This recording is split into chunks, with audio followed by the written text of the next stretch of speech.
Billy Bob Snots Learns to Blow His Nose by Nanny Linda. Little William Robert had caught a dreadful cold and was feeling very ill, so his mummy dosed him up with medicine and a little baby pill. His nose was running all the time, little bubbles popping and dripping on his chin, and his older brothers and sisters were always teasing him. He wiped his nose in his sleeve, leaving a slimy silver streak, and when his mummy cuddled him, he left snot in her hair and on her cheek. His daddy tried to keep him at a full arm's length as it made him feel queasy and sick, and his two sisters just laughed and screamed and ran away, which didn't help one bit. His two elder brothers avoided him, trying not to get too close, but William Robert showered them both with a sneeze that was grotty and green and gross. That is when and where the nickname started, and Baby Billy Bob Snots was William Robert no more, as he would sneeze and sneeze and sneeze and sneeze, spraying all around the room and over the floor. When one of his sisters pulled the curtains one evening as it was getting dark, she screamed so hard at the slippery snot where Baby Billy Bob had left his mark. His other sister put on her slippers and felt something squish on her bare foot, and was so angry when she realized what the problem was that she couldn't even bear to look. Every one of his family had been baptized in snot in one way or the other, except for his Uncle Samuel, who was his mummy's younger brother, who came to visit one Sunday afternoon, not knowing of Billy Bob's condition, and wondered why all the family were nowhere to be seen. It filled him with suspicion. Billy Bob's mummy had to explain the very unhealthy situation about the snot appearing everywhere and the family's indignation. Uncle Samuel looked at Billy Bob with snot smeared across his face, a great big bubble blowing in and out of his nose which was taking pride of place. "Poor little man," said Uncle Samuel.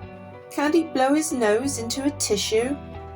"We are trying to teach him," his mummy said, "but he is only 4, and that is the issue." After a cup of tea and a quick catch-up chat, Uncle Samuel left to go home, with a lovely shiny snotty smear on his behind, right on the pocket where he kept his phone. And as he walked through the kitchen, he skidded on a dollop of green slimy snot and landed on his butt, breaking his phone, which both hurt quite a lot. Billy Bob's mummy had to buy extra strength detergent to use on washing day, as the shiny, smeary, snotty stains stuck like glue and didn't want to wash away.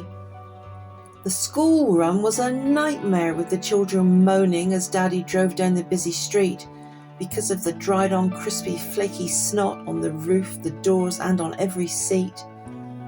When his daddy came home from the school trip, he was sighing and shaking his head in despair and said, "Has anyone ever in the whole wide world ever had so much snot to share?"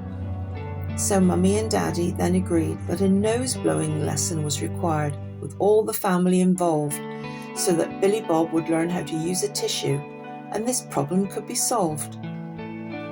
Every evening before going to bed, Billy Bob was shown how to blow his nose into a lovely large clean tissue, not his sleeve, not the curtains or his clothes.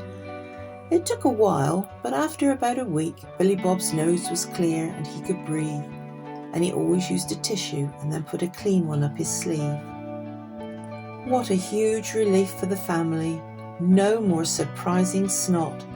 Peace and calm reigned once more in the house, which for Billy Bob meant a lot.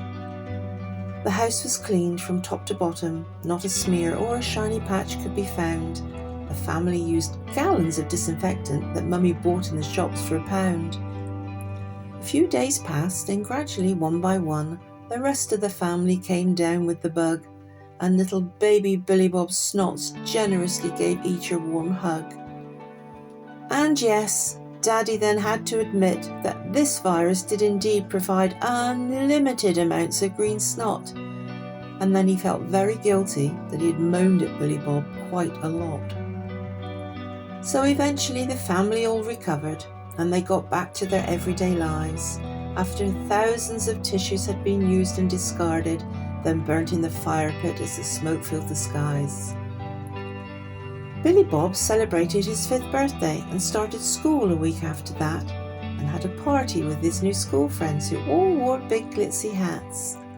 Then at breakfast on Saturday morning, a happy family as bacon sandwiches were nearly prepared when Billy Bob entered the kitchen with green snot bubbles and snot smeared in his hair.